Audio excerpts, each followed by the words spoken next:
We are basically done with implementing sign-in. There's just one tiny bug that I want you to fix. When our app first starts and no one's signed in yet, we're sent to the sign-in screen created by Firebase UI. You can see that right here.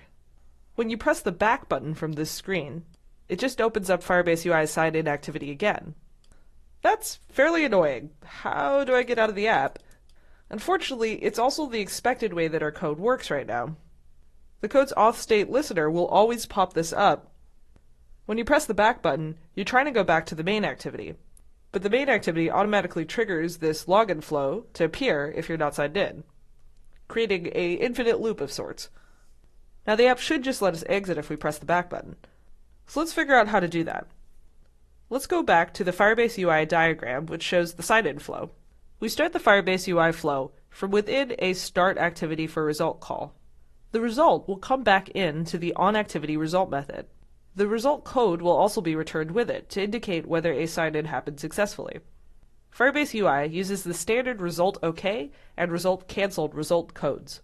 Result OK means that the sign-in process completed successfully, and result cancelled means that the sign-in process wasn't completed successfully, like when the back button is pressed. In our app, we attach the auth state listener in onResume. What's helpful about this is that onActivity result gets called before onResume, so you can see what was returned in onActivity result before all that auth state listener stuff happens that causes that endless loop with the login flow appearing. And if you see that in fact the sign-in was cancelled, you can just exit the app. Okay, let's add that to the code. In the main activity, right below my onCreate method, I am going to override onActivity result. Now I get to use that RC sign-in constant that I made before. So what I could do is see if the request code is equal to RC sign-in. This means that if the activity that's being returned from was our login flow, we'll execute this code. Then I can see whether the result was okay or not by checking the result code. If the user signed in, I'll go ahead and show a toast.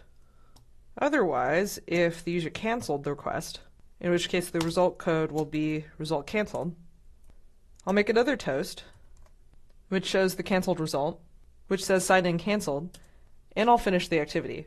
Let's build this and run it. Okay, and now the moment of truth, let's try pressing the back button, and it exits friendly chat.